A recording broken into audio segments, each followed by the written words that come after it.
She didn't give a speech. She gave you a schedule. Catherine stepped back into the frame not with fanfare, but with work. Stacked engagements that read like recovery in motion, and somewhere between a village hall and a rugby grandstand, the king handed her the next test. It's coming fast, it matters more than the headlines admit, and it will say as much about the future of the crown as any balcony appearance this year. Start with what we've all seen. After a careful, necessary spell of quiet, the Princess of Wales has re-entered public life with a tempo you can feel. A vibrant turn linked to her rugby patronage, a last-minute decision to stand beside William at a Berkshire Women's Institute meeting that echoed the late Queen's favourite rooms, and a pair of solo visits in Kent that put British textiles, and the people who make them, front and centre. None of it felt theatrical. All of it felt intentional. When Catherine works this way, short, precise, local, the story shifts from how is she, to look what got done. Those Kent engagements mattered more than the photographs suggest. Solo visits are a different kind of stamina. You greet, you listen, you carry the conversation without leaning on a partner's shoulder, and you keep the tone warm without letting the minutes run away from you. Catherine did that. She placed her attention where it does the most quiet good. On workshops and factory floors where craft outlasts news cycles, and in the micro handshakes that remind people the monarchy still knows how to show up at human height. The WI appearance did something else. It braided continuity back into the week. For decades the Institute has been the late Queen's native habitat, cake on paper plates, common sense by the tray, the kind of community Catherine has always understood. Turning up there at William's side was small on paper and large on camera. The message wrote itself: unity over noise, service over speculation. No statement required. If you trust seasoned eyes, the uptick is telling. Longtime royal watchers, who know the difference between a brave face and a real return, have been quietly impressed by the number and texture of her outings. The cadence suggests strength is back, with margins kept for the days that demand more rest than movement. That balance matters. A modern princess can protect her health and still carry her share. In fact, protecting her health is how she carries it for the long run. There's another cue older viewers never miss: clothes that speak softly.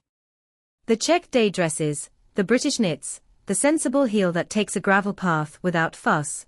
These are choices that nod to the late Queen's working wardrobe. They read as reliability, not performance. You don't have to say continuity if you can show it at the door. Now to the assignment. The King, a careful reader of atmospheres as well as diaries, is shaping an unusually charged week of statecraft. Whatever you think of the visitor, a full-dress welcome for a former US president is not a routine pageant. It is a moving piece of diplomacy, watched in two countries that take symbolism very seriously. William and Catherine will not merely attend, they will carry the front of house. That includes the handshakes, the small talk that is not small at all, and the calibration that tells allies and skeptics alike, Britain knows how to host, and it knows who will be hosting for the next generation. Inside that program sits a scene made for Catherine's brief.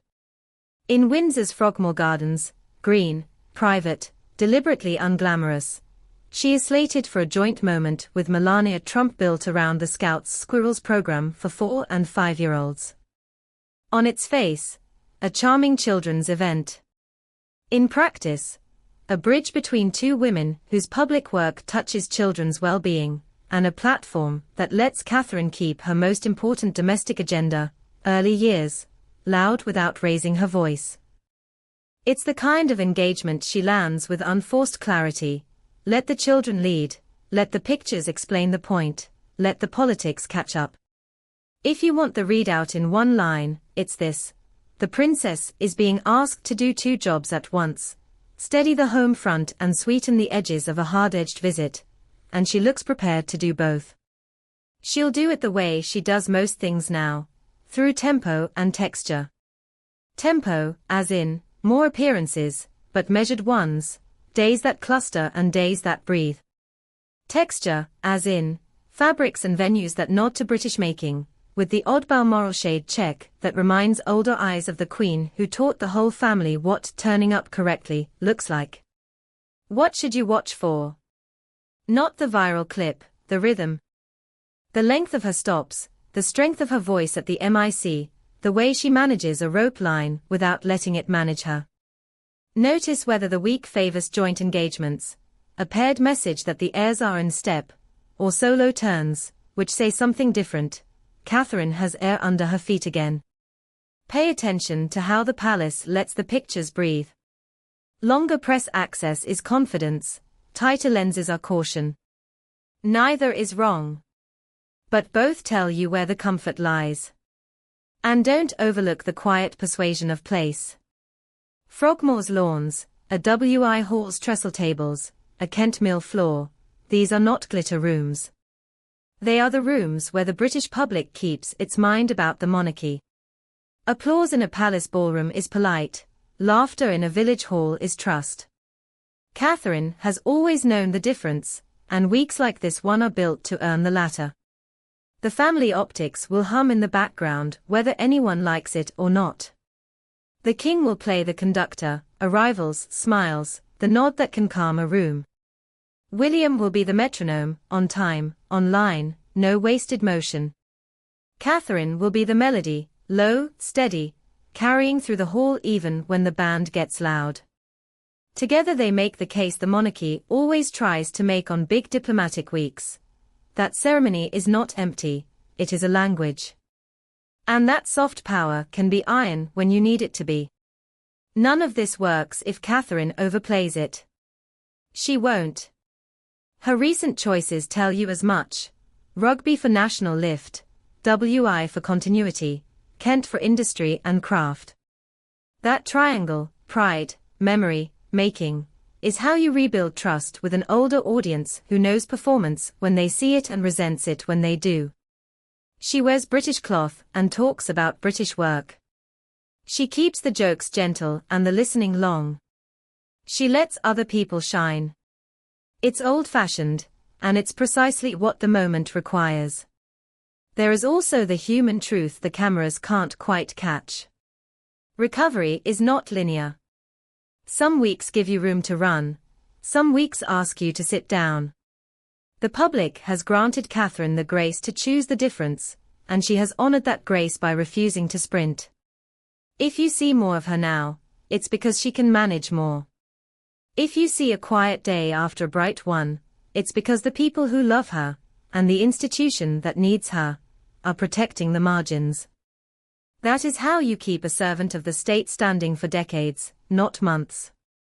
As for the noise around the edges, there will always be plenty. The soft counterweight is exactly this.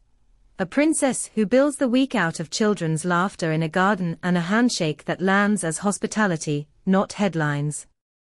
The older you are, the more you recognize the trick. It's how the late Queen survived 7 decades of static. Choose the room carefully, share the credit, and never let the camera catch you chasing it. By the time the cars roll back through Windsor's gates, you'll know what you need to know. If the job has been done well, the debates will rage elsewhere and the pictures will read clean. You will have seen a princess at work, not performing, a king delegating with trust, not with worry, an heir standing a half step back, not a half mile away. And under the pageantry, you will have felt what the palace hopes you will feel, that the succession is not a cliff edge, but a slope, already being walked, hand over hand, day by day. If that steadiness is what you come here for, less drama, more meaning, tap like so other grown-ups can find this corner of the internet, and subscribe. We'll keep watching the work, not the noise, and we'll be here when the next quiet hinge in the story turns.